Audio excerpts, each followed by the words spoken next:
Isso aí. Bom, agora nós já estamos aqui com ela no estúdio, nossa querida doutora Michele Piocher, que vem falar sobre um assunto muito importante. Qual é? Boa tarde, seja muito bem-vinda, importante, querida. Obrigada mais uma vez, amo estar com você. A gente vai falar sobre a relação atual entre docentes e alunos, escolas, alunos e, por que não, famílias, né, Leon? Isso. Porque de alguma forma isso se estende. A gente não afunila só para essa relação entre um adulto e um adolescente, um adulto e uma criança, impacta a família hoje toda. Hoje em dia, pelo menos o que se pede é que a família participe muito, né, da escola. Muito interessante, né? Que haja esse posicionamento de ao menos participar da retaguarda ali do desenvolvimento escolar, pedagógico, mas também emocional do adolescente, da criança, né? Então ele é um tema muito interessante, Leão, porque ele não é consensual. As pessoas se dividem muito, né? E isso é muito legal, porque isso fomenta que a gente olhe para a situação de um jeito muito amplo. Sim. Muitas vezes a gente defende um posicionamento muito polarizado, e aí quando alguém nos aponta uma direção que não era nossa, é um convite para a gente olhar por esse ângulo, né? Isso amplia muito a nossa expertise do assunto. Isso, é verdade. Agora, é engraçado porque, quer dizer, hoje se pede mais para a participação da família, né? A minha mãe dizia, que era a moda antiga, ela dizia: educação quem dá sou eu aqui em casa, né? Você pode tirar 0 de tudo, mas de comportamento... Por isso que você é uma pessoa tão especial. Educação, de fato, quem oferece são os pais, a família, os cuidadores. Só que a família hoje não tem mais tempo de oferecer essa educação, né? Então, há controvérsias, né, Leon? Há controvérsias. Eu vou te falar com uma visão, como eu sempre trago, muito profissional, mas também com uma visão pessoal, no sentido de que eu sou mãe. Então, além de eu ser uma profissional de saúde mental, eu sou mãe. Eu vou dar uma mixada na minha opinião. Como profissional, o que eu vejo é que não existe falta de tempo apenas. Existe falta de estratégia, existe falta de foco e muitas vezes existe falta de informação mesmo, que é você se identificar com aquilo que você passou a viver. A maternidade, como a gente falava nos bastidores, ela é uma apresentação para todos, não só porque a criança chega e a criança é o único ser novo. Existe uma mãe nascendo junto, um pai nascendo junto, um avô, uma avó, um tio, enfim, a família toda é impactada por esse nascimento. Claro. Visto por esse ângulo, a gente não tem um manual de funcionamento para essa novidade, então a gente vai aprendendo também. Obviamente de um lugar mais privilegiado no sentido da maturidade, né? De ter crescido já. Porém, é muito importante que a identidade continue sendo educada, porque você precisará agir como você nunca agiu. Você precisará aconselhar de um jeito muito pessoal, muito particular. E você precisará, portanto, desse novo posicionamento. E é onde eu vejo que algumas famílias se perdem, achando que a escola precisa ser uma parceira da educação, quando na verdade a conta é ao contrário. A família precisa ajudar a escola a conversar de forma que não seja unilateral. A escola ensina de um jeito, a família de outro. Essa conversa ela precisa casar muito, porque senão a criança ou o adolescente eles ficam muito confusos e é onde nascem as dificuldades de comunicação entre escola, criança ou adolescente e família. A gente não precisa ficar nesse bololô. É só a maturidade alcançar essa relação para que o beneficiado, e sempre tem que ser, Leão, o beneficiado tem que ser a criança ou o adolescente. Sim, com certeza. Não a família ou a escola. É que hoje tem alguns fatores novos, assim, tipo pais separados, muitos pais separados. Configurações diferentes, né? Filhos criados só por mães, né, que pais que não assumem, que nem nome deram às vezes e tal. E mais, né? As mães trabalhando, né, que hoje grande parte das mulheres tem que trabalhar também, além de tudo que fazem em casa, tá, cuidar dos filhos, que deveria ser uma coisa dividida entre pai e mãe, né, mas na verdade fica só para a mulher, parece. Né? Sim. E enquanto a gente falava, eu pensei em um outro ingrediente, que o mundo mudou muito, né? Com a internet, com drogas, né? Hoje em dia você tem droga na porta de escola, quer dizer, tudo isso é muito assustador, né? Agora, o que a gente percebe é que há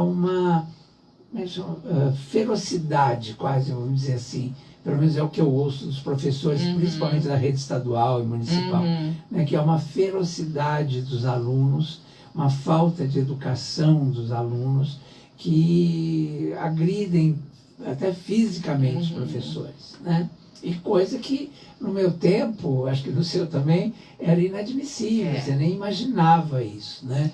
O professor era a última palavra, o professor sempre estava certo, ele estava ali para nos ensinar e tal. Então tinha um respeito pelo professor, e hoje não tem, né? É muito legal, você trouxe vários tópicos que são muito interessantes da gente abordar. Vamos por tópicos.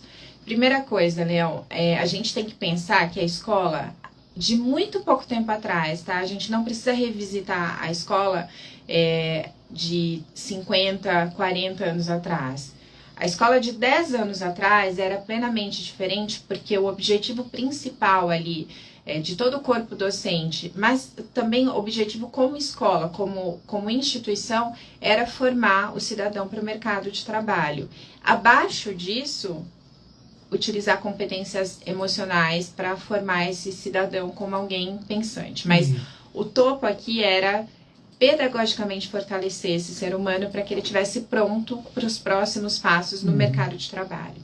Com o advento da internet e de a criança já ter acesso a muita informação, e essa criança ser muitas vezes bombardeada com informações que o próprio cérebro ainda não é capaz de afunilar, de filtrar, o que acontece? Os professores precisaram se readaptar a uma profissão que estava estabelecida. Então, a gente tem muitos docentes do século XX atuando no século XXI. Professores que se formaram ali em 1970, em 1980 e que continuam lecionando, mas que têm valores estabelecidos no século passado. E eles não são obrigados a saltar para esse século, mas um convite que eu acho muito importante é que a gente entenda que os alunos de hoje, eles não buscam apenas, e o próprio mercado não quer apenas alunos preparados pedagogicamente. Hoje, Leão, a gente precisa, mais do que oferecer a profissão como um oráculo, um detentor de conhecimento, como os nossos professores eram. A gente olhava para os professores com esse respeito porque eles detinham um conhecimento. E nós queríamos o conhecimento, e eu tenho certeza que tanto você quanto eu éramos CDFs, então a gente queria, né, sugar aquele conhecimento. Eu era daquelas que sentavam na frente porque eu queria muito aquilo, o Roberto Chiniachique, até fazendo um parênteses aqui, ele fala que essas pessoas que sentam próximas ao mestre conseguem um percentual maior da energia deles também, do mestre, né? Não, dos mestres, não só o conhecimento, mas elas sugam também a sabedoria, a energia. Então, muito por isso, a gente estava ali querendo o máximo de conteúdo, era a nossa possibilidade de conhecer. Hoje, os professores, eles não são mais os detentores do conhecimento. Porque uma criança, um adolescente tem conhecimento na palma da mão, tem conhecimento na tela, tem conhecimento até em conversas que aleatoriamente essas crianças ou esses adolescentes ouvem. Portanto, o professor passou a ser um mediador, um facilitador de conhecimento. Soft skill, que é capacidade emocional de existir, é muito mais valorizada no mercado de trabalho hoje do que hard skill, que é a sua competência técnica. O seu diploma é importante, mas ele não é tão importante quanto a sua competência emocional. Hoje as empresas, as grandes empresas do mundo, não só do Brasil, ao contratar uma pessoa que terá um cargo de gestão de pessoas, né, um CEO, alguém que será responsável pela competência emocional da empresa, eles valorizam muito mais as pessoas que lidam com desafios de forma mais assertiva, que lideram pessoas de um jeito melhor. Isso não tem a ver com o seu currículo pedagógico, tem a ver com a sua competência emocional. Dito isso, o que eu acho que acontece hoje, que isso eu recebo muito em consultório e eu escuto de muitas amigas que são mães e que dividem a rotina maternal, escola comigo, e de, enfim, pacientes fazendo esse mix. Muitas vezes a escola acaba trazendo para a relação aluno-professor algo que os alunos não mais são expostos fora da escola. Então, que acontece? Essas crianças e esses adolescentes estão sendo expostos a um estilo de vida que não condiz mais com esse estilo muito meritocrático, muito aristocrático até. O estilo de a gente temer o professor. Respeito sempre será um sentimento, não só uma conduta, um sentimento essencial a toda e qualquer relação. Respeito a gente tem que aprender em casa, hierarquia idem. As crianças em casa têm toda a liberdade de falarem sobre sentimentos, mas elas sabem que quem manda na casa somos eu e o pai. Então, eles são ouvidos, eles são acolhidos, mas eles precisam acatar a nossa opinião, porque nós somos os líderes. Eles sabem que na escola eles podem mencionar, eles podem questionar, eles podem colocar suas inteligências, não só cognitivas, mas emocionais, em prática ali, para que eles sejam seres pensantes. Porém, o professor é alguém que merece todo o respeito. A palavra final é a do professor, sempre. E essa é uma noção que a gente dá em casa. Então, só para dizer o quanto as escolas, principalmente as públicas hoje, sofrem, e eu sou fruto de escola pública. Eu nunca estudei em escola particular, Leão. Sempre estudei. Depois, né? Eu também. Eu sempre estudei em escola pública. Eu nasci num bairro chamado Ipiranga, estudei numa escola chamada Visconde de Itaúna, depois eu fui para Alexandre de Gusmão, e depois São Marcos, que foi a faculdade, né? A primeira que eu fiz, que foi de comunicação social. Mas, Leão, muito importante a gente entender o seguinte: os professores de antigamente, eles tinham mais repertório para lidar com os conflitos, porque eles entendiam a rebeldia de um outro jeito. Hoje, com todas essas nuances de democratizar as relações, a fim de que todo mundo tenha um pouquinho de voz, a rebeldia ganhou um novo perfil. Um perfil muito de super-heroína, quando na verdade ela era demonizada até muito pouco tempo atrás. Agora, os professores, como a parte madura da relação, precisam convidar os alunos ao respeito, não o contrário, como eu vejo acontecendo. O que acontece? Na relação onde há um desrespeito do aluno, ou o professor debanda, ou o professor desiste do aluno, ou o professor desiste da profissão. Está acontecendo muito isso. Exatamente, eles debandam. O que eu acho muito contraproducente. Por quê? Porque o convite ali é ao posicionamento, ao resgate da identidade desse adolescente, dessa criança. Professores têm obrigação de tolerar e de consertar o filho do outro? Não, nenhuma. Mas dentro do amor, do espectro do que significa lecionar, cabe. Cabe você olhar para a identidade, individualizar aquele aluno e dizer: eu vou convidá-lo a gostar mais dele, para que ele não precise chamar minha atenção de um jeito tão leviano. O problema não está no professor, não está no sistema educacional, não está na escola. Nós somos frutos de escolas que eram muito precárias desde sempre. Porque eu não vou levantar aqui a bandeira dizendo: na minha época a escola estadual era maravilhosa. Não era. Eu estava em desvantagem. Comparada a alunos que estudavam em instituições privadas, lógico que o meu ensino era inferior. Óbvio, era assim, eu tive que lutar muito mais para conquistar as coisas que eu teria conquistado com maior facilidade se eu tivesse mais conhecimento. Porém, as relações eram diferentes. Isso sim, o sistema de ensino era o mesmo, as relações eram diferentes. Por quê? Porque nós não tínhamos voz. Então, se eu tivesse com algum incômodo, se um professor fosse tóxico comigo, se um professor fosse desrespeitoso comigo, me bastava calar. No máximo, chegar em casa e chorar no meu travesseiro, porque minha mãe também não me dava voz. Minha mãe achava, acredito que a sua também, que o professor sempre tinha razão. E que a nota definia quem nós éramos, sim ou não? Hoje a nota, ela continua sendo uma avaliação importante da performance do aluno, mas quão além da nota o aluno está. Então, a gente precisa entender que existem dois polos aqui. Antigamente, as relações elas eram mais verticais, o professor em cima, o aluno embaixo. Hoje elas são mais horizontais. Eu discordo de você de uma coisa, mas é porque eu sou de uma outra época ainda. Mas eu quero que você traga, porque é muito legal a gente trazer para a fala porque isso. A minha escola estadual era de altíssima qualidade. Pois é. Entendeu? Porque foi não antes era o meu da Revolução, ou um pouco depois, né? Da Revolução, da ditadura, né? Do golpe. E então eu peguei uma escola estadual mas de altíssima qualidade. Que ótimo. Entendeu? E ao contrário, a escola particular era tipo, pagou, passou. Uau, Entendeu? é mesmo? Era uma escola que não era respeitada. E aí ainda peguei a transição, né? Porque logo mesmo durante ainda a ditadura, a escola ainda, algumas escolas ainda mantinham um bom nível e tal.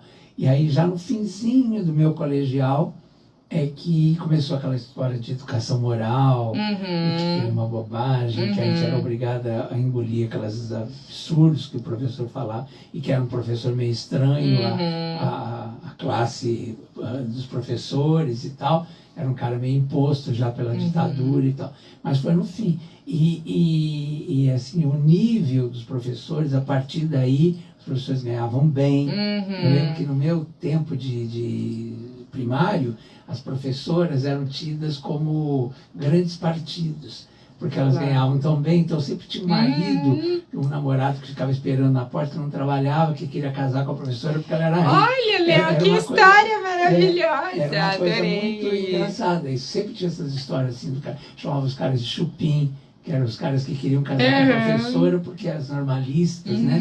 Porque elas ganhavam bem e tal, elas Que tinham um alto história posto. incrível. E isso foi modificando com a ditadura, e que os professores foram sendo inferiorizados, né? Uau. E isso eu acho importante no nível, no campo social, né? Porque a diretora do meu colégio foi tirada com metralhadora na cabeça de dentro da sala dela, no Caetano de Campos, que hoje é a Secretaria de Educação naquele prédio, na Praça da República.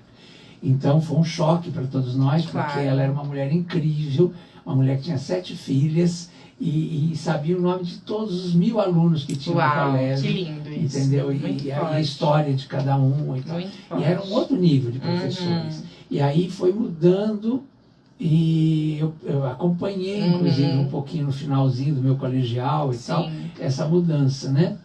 E aí quando cheguei na faculdade, aí já era tudo ao contrário. Os colégios particulares que eram bons, né? E foi uma inversão mesmo que o projeto da ditadura fez com o país, né? Então, isso é importante, que quando você falou, a única coisa que eu não concordei, porque o meu Mas colégio... Mas que história maravilhosa, Leão. Eu não seria realmente transparente se eu dissesse que eu não senti essa diferença. Senti sim. A gente está falando, o meu primeiro, o prézinho, né, que existia, hoje já não existe mais. Eu fiz o prézinho em 1987, que foi quando eu entrei na escola, né? E eu já fiz o prézinho no Visconde de Itaúna, essa escola que eu estudei até a 8ª série. E aí eu migrei para o Alexandre de Gusmão no colegial também, que era colegial ainda. Então a minha vida escolar aconteceu final de anos 80 e toda a década de 90, né? Basicamente. Então, nessa fase, eu realmente não seria transparente se eu dissesse que eu não senti uma diferença. Senti sim. O ensino, embora as duas escolas fossem muito legais, geridas, a gestora, a diretora do Visconde de Itaúna, sobretudo, Maria Angélica Cardelli, ela me marcou muito porque ela era uma mulher extremamente elegante, firme, muito autoritária, mas com uma firmeza respeitosa. E ela levava uma escola gigantesca, não sei quantos alunos, mas ela levava todos os alunos ali no cabresto curto, e ela era muito respeitada, né? Então, era uma escola maravilhosa, mas o ensino em si, não a escola, o ensino estadual já estava comprometido. Mesmo assim, não foi um grande déficit para mim, porque a gente sempre tem também a possibilidade de usar as possibilidades que tem para crescer. E eu sempre fiz isso muito por orientação da minha mãe. Mas, Leão, eu acho que só para a gente finalizar o tópico do que acontecem nas atuais escolas no sentido do fora, né? Você mencionou a questão das drogas. Quanto isso alcança mais. Se a gente parar para pensar que a sociedade está muito mais aberta para questões que eram mais veladas, não é que elas não existissem. Eu me lembro, Leão, que é uma história muito interessante, não vai superar a sua. Para mim, a sua foi a história do dia, que eu não conhecia, adorei conhecer.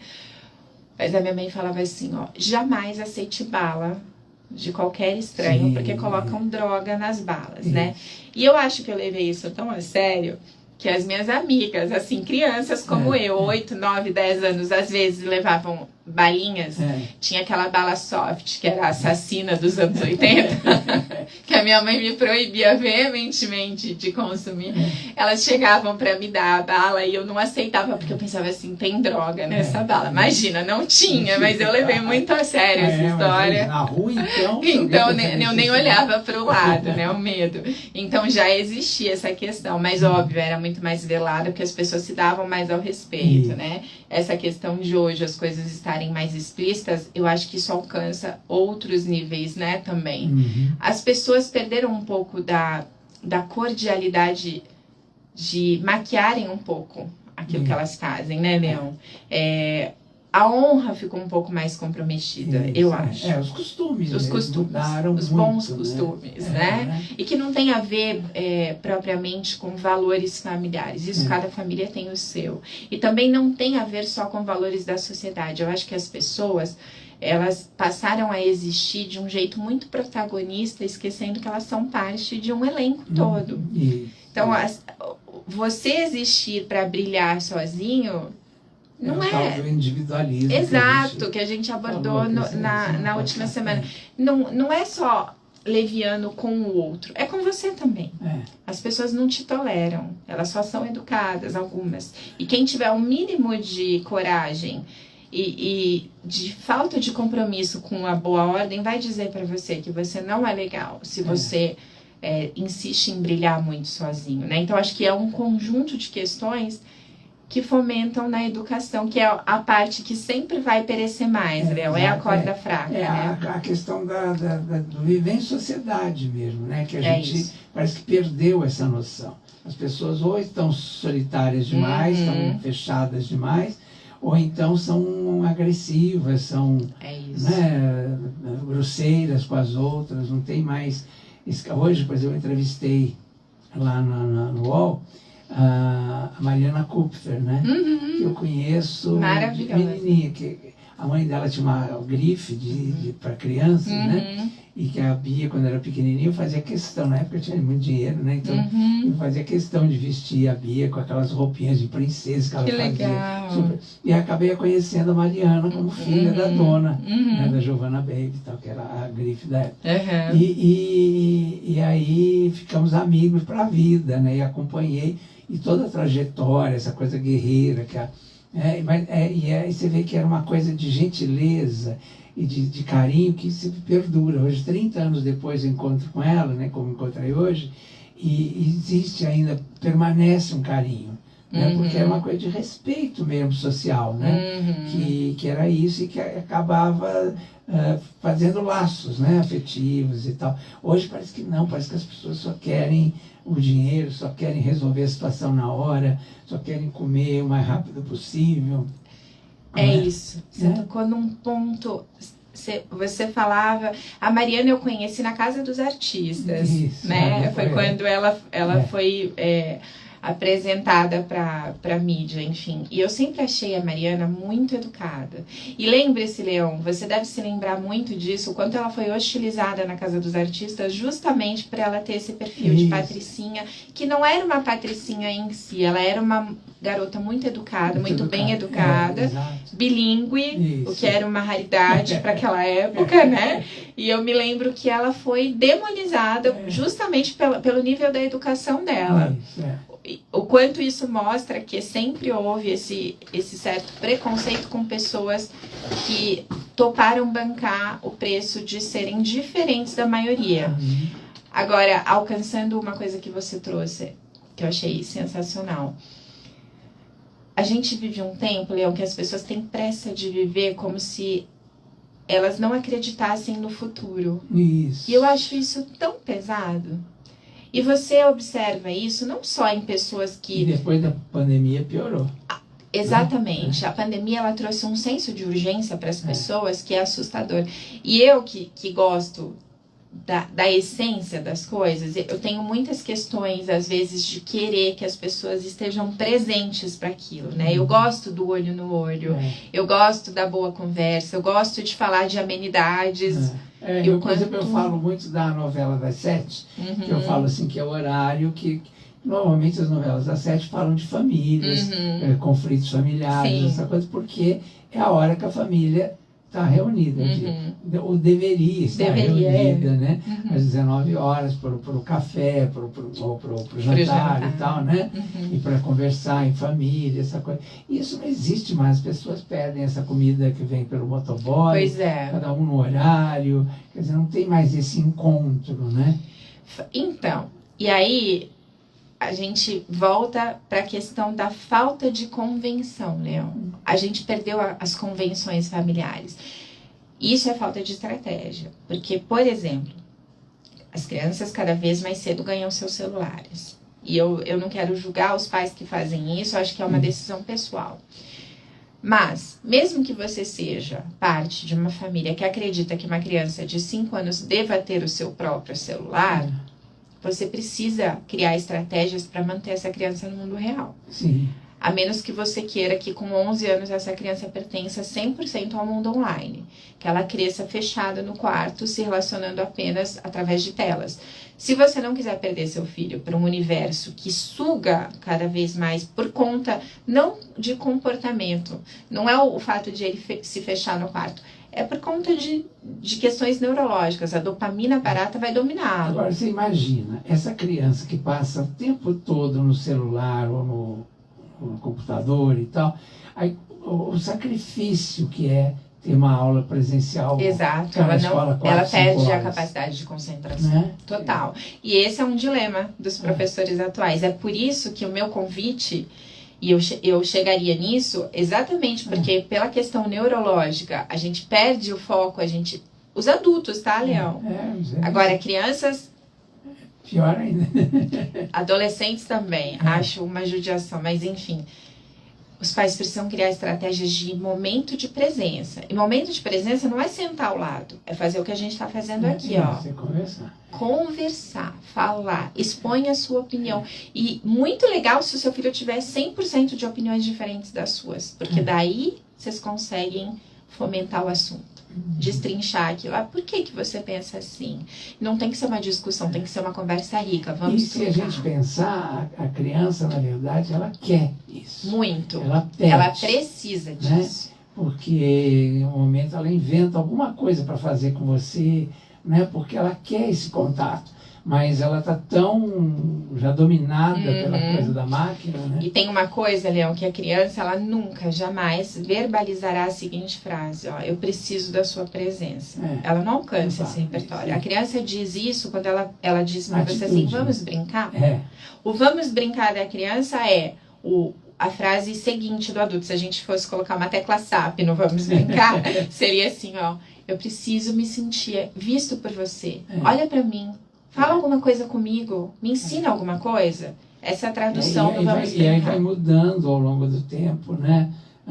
Adolescência e tal, mas tem sempre uma tentativa de contato. Sempre, né? Sempre tem. E muitas vezes, quando o vamos brincar, ela percebeu, ela sacou que não rolou, não converteu naquilo que ela desejava, vem a birra, vem a provocação, vem o quebrar coisas. Porque o ser humano não foi programado para o desprezo. Olha que interessante, Leão. Um bebê, ele sobrevive à falta de comida, mas ele não sobrevive à falta de amor.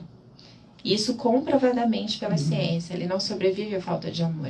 O bebê, ele precisa do afeto para sobreviver. A gente não está nem falando de vida, de qualidade cognitiva. Eu vou te dizer que os pets... Exato. Quem tem pet em casa, quem tem cachorro em casa... O quanto eles exigem, né? do nosso afeto. Eles pedir uma hora ali, o carinho. É tal, isso. Né?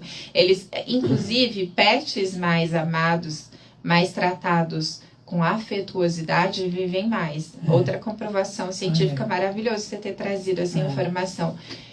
Então, Leão, a criança, ela prefere o tapa, ela prefere o castigo, ela prefere a verbalização hostil do que o desprezo. E a criança pede o tal do controle, né?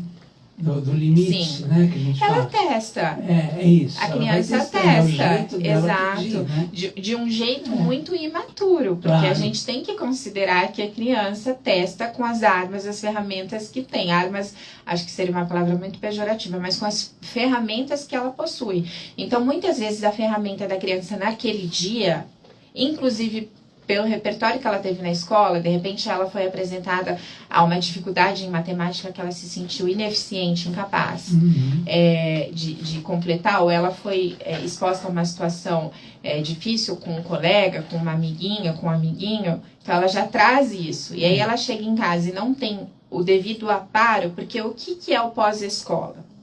O pós-escola é o aparo das emoções que a criança viveu fora do seu radar. Isso. Então, é muito importante para quem está nos ouvindo. Michele, eu não sei o que fazer, então vou te dar aqui um norte. Um GPS da doutora Pioc. Quando a criança chegar, que você for buscá-la na escola, ela entrou no carro, você fez contato visual com a criança, a primeira coisa que você tem que dizer antes de você bombardeá-la com perguntas: como foi a escola? O que você comeu? Com quem você brincou? Calma. A criança, ela precisa se sentir confortável. Então, você vai olhar para ela e vai dizer assim: hoje eu senti tanto a sua falta, como a sua presença me faz feliz. Como é que você está se sentindo? Antes de tudo. Se possível, se você não estiver dirigindo e tiver a possibilidade, abrace a criança. Um abraço de 12 segundos é curativo. Inclusive para você. Você vai cumprimentar. Fortalece aquela criança. Antes de bombardeá-la com as suas curiosidades, e que são genuínas, elas são importantes, mas fortaleça aquela criança. Talvez ela só precise desse abraço, desse eu te amo, desse você é importante. E a coisa da confiança, né? Se você Conexão, estabelecer né? essa conexão, essa confiança Exatamente. com o seu filho, com a sua filha, ela vai chegar e vai te contar. Exatamente, é natural, exato, é o caminho natural. E com o adolescente, idem, Leão. Os adolescentes, eles tendem a se fechar um pouco mais. É uma fase em que eles funcionam melhor, eles para dentro do que eles para fora, diferentemente da criança, que quando está saudável é muito falante, é muito barulhenta. Crianças saudáveis fazem bagunça, barulho e falam muito. Adolescentes saudáveis muitas vezes se retraem, porque é uma fase em que eles estão brigando com todas as questões que acontecem dentro deles. É a autoformação, que eles estão formando o caráter deles. Isso. Precisam as percepções, né, Leo? Eles têm muitas visões acontecendo ao mesmo tempo, eles precisam organizar isso na mente deles. Por isso que os adolescentes, eles são mais quietos. Porque aqui dentro tá rolando uma espécie de conversa interna para organizar as ideias. O que eu vi, será que foi aquilo mesmo? Quem eu sou? Quem o fulano é? O que essa pessoa significa? O que essa não significa? Então, são muitas informações sendo organizadas. Eles precisam de mais momentos de silêncio mesmo. Porém, quando eles têm vontade de falar, aí o show acontece. Porque daí eles começam e vão e engatam um assunto no outro. E frequentemente é na hora pré-sono. No momento de dormir, quando você está exausto, que você passou aquele creme no rosto e falou: agora é o meu momento, o seu adolescente fala: quero conversar, vamos conversar. Então, é legal você ter a disponibilidade, né? E se for muito sofrido para você por conta da rotina, diga para ele: filho, vamos um pouquinho mais cedo hoje pro quarto, eu quero te colocar para dormir, porque aí, ó, talvez role uma conversa. O que você acha? Faz um chocolate quente, um chazinho, ativa o momento um pouquinho mais cedo para que você possa dar conta desse recado. Leão, você lembra que a gente falou, e eu vou falar isso em todos os programas, maternar, mas não só, maternar, paternar, viver em família, é como a construção de qualquer coisa que no final a gente olha e diz assim: deu certo. Precisa de mão na massa. Precisa de decisão de participar do normal. Quando eu converso com pacientes que perderam um filho, que para mim é uma dor tão grande que ela não é nominada. Quando você perde o marido, você fica viúva, ou perde a esposa, você é viúva. Quando você perde a mãe, você é órfão, pai.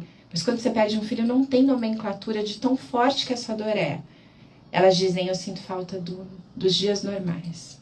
Eu sinto falta do normal, da rotina. Elas não sentem falta da festa de aniversário ou do Natal. Elas sentem falta do dia a dia, de colocar para dormir, de brincar na hora do jantar, de reclamar porque fez bagunça. Isso faz Reclamar falta. e para de comer batata frita. Exatamente. Valorizem o normal, o dia a dia. Tem que pôr a mão na massa, gente, porque é temporal. O filho é para sempre, a história é para sempre, a história vai definir sua descendência, mas o tempo que vocês têm juntos com você na liderança, ele é curto. É isso. Eu tenho um filho de 15 anos sendo convidado agora para jogar na Europa, porque é atleta, e óbvio que eu quero que ele crie asas. Claro. Óbvio, eu não crio meu filho para o mundo, eu crio meu filho para nossa descendência. Essa frase de filhos são criados para o mundo é frase de quem não se compromete. Não, eles não são criados para o mundo, eles são criados para a nossa história, mas eles podem ganhar o mundo através das raízes que a gente dá, no tempo que eles ficam ao nosso lado. E aí eles voam alto e retornam, voam alto e retornam. E eu penso assim, se for a história dele, se tiver no destino profético dele, ele vai viver isso, eu vou apoiar, vou aplaudir, eu vou aplaudir muito alto. Vai doer muito em mim, mas eu vou aplaudi-lo. Deixa eu só fazer aqui um recadinho e aí a gente já continua, que essa conversa tá boa demais. Eu nem percebi o tempo passando aqui. Mas olha, quero falar do Iron Hair mais uma vez, porque o Iron Hair, gente, está resolvendo o problema de um monte de gente que estava com queda de cabelo, achava que não tinha jeito mais, aí ficava com aqueles sprays, né, achando que eram mágicos e que iam resolver. Nada disso resolve. Resolve quando você trata o seu organismo, né? Então, o Iron Hair faz justamente isso. O Iron Hair é uma cápsula, né, para cabelos, né? Mas você toma de manhã uma cápsula por dia, você vai ver que em uma semana, 10 dias, você já vai sentir a diferença como eu senti. Então eu tomo de manhã, no meu café da manhã, já para não esquecer. E olha, resolve, porque é o seguinte, não só o cabelo para de cair, como ele fica mais forte, ele cresce mais rápido. Aí você vai perceber que a sua unha também está mais forte, está crescendo mais rápido, né? Está todo se modificando. A sua pele fica com mais viço, né? Fica com cara de saúde, né? É isso. Por quê? Porque está sendo tratado o seu organismo, né? A sua imunidade. A gente, desde a pandemia, passou a perceber mais essa coisa da imunidade, da importância de manter a imunidade em dia. E o Iron Hair faz justamente isso. Ele mantém a sua imunidade em dia, né? Porque, nós vamos explicar agora, porque a Josi já está aqui na linha com a gente, e ela vai dizer por que o Iron Hair faz toda a diferença no nosso organismo, né, Josi? Exatamente, Leão. Olha, faz toda a diferença, gente, porque vai lá na raiz do problema, vai tratar, vai recuperar a saúde e também a beleza dos cabelos de dentro para fora. Isso graças à sua fórmula, com 17 ativos ao todo, é um conjunto de vitaminas e minerais, todos essenciais para a saúde capilar. Né? E isso tudo que eu estou falando, gente, naturalmente, sem contraindicação, não faz nenhum mal para a saúde. E além de cuidar da saúde da beleza dos cabelos, Leão, ainda vai fortalecer e acelerar o crescimento das unhas, também deixa a pele mais bonita e ainda dá aquela força para a nossa imunidade. É isso aí. Agora, é importante a gente lembrar que o Iron Hair, ele não vende em farmácia, tá? Você não vai achar em nenhuma farmácia. Mas você acha nesse telefone aqui, direto do laboratório. É 0800 591 6883. 0800 591 6883. Você liga lá. Se você disser que você é minha ouvinte aqui na Super Rádio, aí então vai facilitar a sua vida, bonita. Porque olha só, você vai pagar bem pouquinho, vai ter um desconto especial, né? Vai ter um desconto bacana, vai dividir em 12 vezes no boleto bancário, então você nem vai perceber as parcelinhas, vai ser bem, bem, bem legal mesmo. E olha, não tem pagamento de frete também.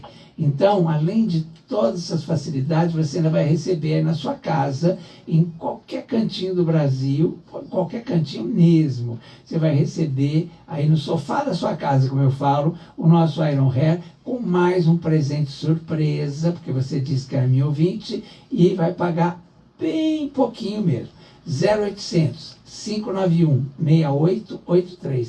Se você não anotou, anote agora esse telefone, porque é muito importante. 0800 591 6883. 0800 591 6883. E aí vai fazer uma diferença incrível, não é, Josi? É isso. Alô, Josi? 59161. Deu problema no telefone. Sim, seu telefone está com probleminha. Então eu vou repetir aqui. É o 0800 591 6883. 0800 591 6883. Iron Hair. Cabelos fortes, lindos e você feliz. 0800 591 6883. Programa Leão Lobo, volta já. Super Rádio.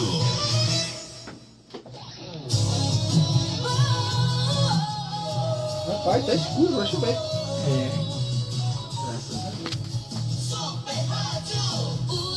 É um tema muito bom, né, Leão? Eu adoro falar sobre isso. O quanto é rico esse tema, Para nossa. vocês que estamos ao vivo o nosso momento de fé, de segunda a sábado, das 8 às 9 da manhã. Mas também é reprisada à meia-noite. Deus Olá, abençoe. Leão, olá, doutora. A senhora acha que não estamos sabendo utilizar esta voz que tanto se lutou para ter? Um abraço, Ernestina, de Itacoatiara. Ai, que linda, adorei. Muito boa essa pergunta.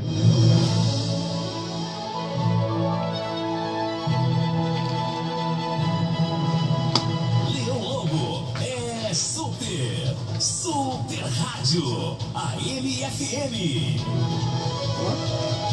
De volta com o nosso programa Leão Lobo. E olha aqui, vocês participando com a gente, eu adoro. Hoje não deu muito tempo de eu ler as perguntas, mas olha aqui. Olá, Leão, olá, doutora. A senhora acha que não estamos sabendo utilizar essa voz que tanto se lutou para termos, né? Um abraço, Ernestina, de Itacoatiara. Olá, Ernestina, que bom, que pergunta boa, adorei. Eu acho que sim, eu acho que nós chegamos num local que houve tanta batalha anterior de ancestralidade mesmo, quantas pessoas buscaram, e eu nem me refiro apenas às mulheres. Eu acho que as famílias em si buscavam que os filhos fossem mais ouvidos, mais vistos, que as crianças e os adolescentes fossem mais respeitados nas suas condições emocionais, e de repente a gente se viu nesse local e muitas pessoas ainda atuando no modo operandi mais antigo, e aí ficou uma dúvida aqui entre o tradicional e o contemporâneo, o que a gente faz no meio disso, né? Então eu acho que a nossa nova batalha, Leão, é saber lidar com os poderes que nos foram concedidos. Sim, É mediar muito isso, para que não se torne algo muito permissivo, Isso. mas para que a gente não retrocesse, né? Para que não haja um passo para trás. A gente nem sempre precisa dar um passo para trás para dar 10 para frente. Isso. Nesse caso, a gente só precisa realmente olhar para o próximo passo, e ele tem que ser para frente. A gente não pode fazer curva nisso. Mas acho que um bom começo já aconteceu, que foi mudar, convidar as pessoas a repensarem o modo como elas existem. Exato. Afinal, as melhores respostas estão mesmo quando a gente faz essa revisita à alma e pensa como é que a gente existe na sociedade. Olha como eles estão ligadinhos aqui no nosso assunto.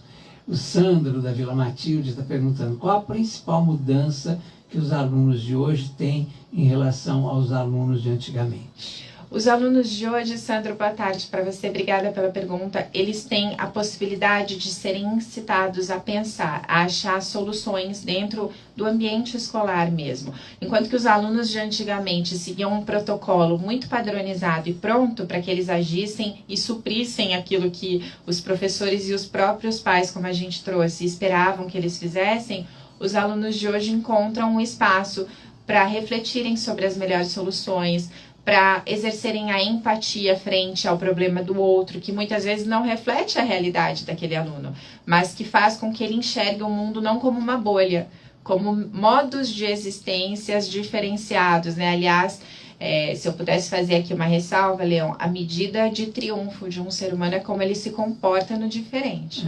Quando não reflete quem ele é, o que ele acredita, quem é essa pessoa quando alguém diferente propõe ser respeitado pela diferença. Sim. Essa é a medida de triunfo de um ser humano. Então, quando ele pode existir dentro de um ambiente que alimente isso, olha, olhe para fora do seu mundo. Eu acho que essa é a principal diferença que eu vejo e que tomara que cresça muito, para que as pessoas olhem para fora das suas próprias bolhas.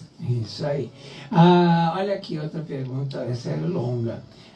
Boa tarde, Leão. Eu acredito que você estudou na época da Escola Nova e das normalistas. E eu acho muito bacana você estar trazendo essa mudança de paradigmas com a entrada da ditadura. Eu estou estudando educação especial, mas nós também estudamos pedagogia e tudo isso que você citou faz parte do nosso currículo. Mariana Sampaio Flor. Olha que Beijo, legal. minha linda, bacana. Obrigada aí pela sua... É importante saber, né, que você está sendo compreendido, né? Leão, a história que você trouxe foi tão rica. Eu tô com você, Mariana. Eu amei essa história. Eu acho que ela trouxe uma reflexão que muitas de nós que não pudemos participar desse momento ou que não conhecemos a história através da boca de alguém que viveu isso tem a possibilidade. Até porque justamente o movimento da ditadura foi isso, que a gente não lembrasse da história do passado, né? Olha que interessante. É tão gostoso ouvir essa história de alguém que esteve lá, né? Como isso é rico, Leão. Viveu, Traga né? mais histórias assim, Leão, pra gente. Vamos ouvir essa aqui, pergunta aqui, vamos ver. Boa tarde, meu lobo. É a Madá de Piranga. Essa menina aí é minha vizinha. Eu sou aqui da Comecinho da Chica, Sacomã. Toda noite eu vejo você no telefone, meu lobo. Beijo pra vocês aí, viu? Beijo pra Sol, se ela vai vir hoje aí. Tá bom? Boa tarde, bom programa aí pra você. Seu programa é muito bom. Obrigado, meu amor. Eu acho que essa menina aí estudou junto com a minha filha, na Alexandre Brosuma, no colegial. E a Sandra Ferreira, pode ser amiga de Sandra, viu? Meu filho começou lá também, o meu filho, para fazer colegial. Depois ele saiu de lá e veio aqui para ver a Chieta. E a minha Simone, Justina Santana. E a Silvia Cristina Santana. Quem sabe ela é amiga deles, viu? Beijo pra você aí, viu?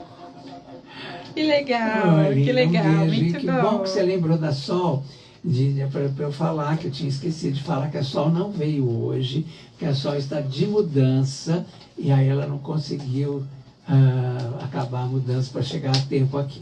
Então, um grande beijo para a Sol. Beijo. E quinta-feira que vem ela vai estar aqui com a gente. Sol tá bom? faz falta. E deixa eu ver aqui, olha, oi, a Sol não vem hoje, tem mais gente perguntando. E aqui, ó, vamos ver a nossa querida. Boa tarde, Leão. Tristeza a partida do Cid Moreira, a voz mais marcante do Jornal Nacional, vai deixar muita saudade. Ótima quinta-feira para todos vocês. Abraço, Helenice Cangaí. E ela diz assim, o pior é que tem muita criança que fica a maioria do tempo no celular. É tão assim que quando vai conversar não tem um pingo de paciência para ouvir os pais. Fica uma criança nervosa. É isso. É isso, exatamente isso. Né? E nessa hora, só quero deixar aqui uma coisa que precisa ficar clara, Leão. A criança tem zero responsabilidade sobre isso. Sim. Os adultos precisam salvar suas identidades. Terem orgulho de serem os líderes, porque eu vejo que a gente vive uma sociedade que muitas vezes negocia a sua liderança em troca de uma falsa paz, mas essa paz de o seu filho permanecer ligadinho ali, quietinho, vai te custar muito caro. Não negocie esse tempo que é muito valioso. Ele pode não gostar, ele vai ficar bravo, ele vai bradar, e é natural, porque o cérebro dele está viciado nessa dopamina barata. Isso. Mas continue, seja firme e diga amorosamente para ele: é para o seu bem, eu amo você, vamos ficar presentes, sem telas. Eu vou conseguir fazer isso com você, uma negociação. Olha, como você já está muito acostumado, vamos diminuindo gradativamente, eu vou te respeitar, mas a gente vai chegar assim num momento em que a gente consiga passar um dia inteiro sem acessar telas, porque a gente vai se acessar. Você vai me acessar, eu vou te acessar. Insista nisso. Seja a mãe que ele merece que você seja o pai que ele merece que você seja, porque afinal é o mais importante, que é a descendência de vocês que está em jogo. Vocês querem um filho que futuramente tenha questões emocionais, psicológicas, que custe caro para vocês, emocionalmente falando também? Acredito que não. Então, o papel da construção é mais importante que o resultado. Verdade. Ó, a Helenice está agradecendo aqui, né, que a gente falou que é sobre isso. Beijo. E boa tarde, Leãozinho, boa tarde, doutora. Estou aqui adorando o tema. Obrigada, Sônia de São Paulo. Obrigada, Sônia. Beijo. Beijo, viu? Bom, infelizmente, quando eu percebi aqui, o nosso tempo já acabou.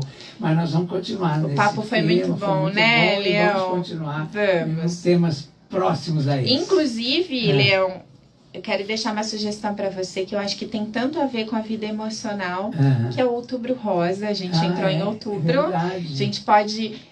O Outubro Rosa trata, para as pessoas saberem, da prevenção do câncer de mama, que é um dos cânceres mais agressivos contra a mulher. Mas a gente pode falar do que tem por trás das doenças físicas, que são sempre as questões emocionais.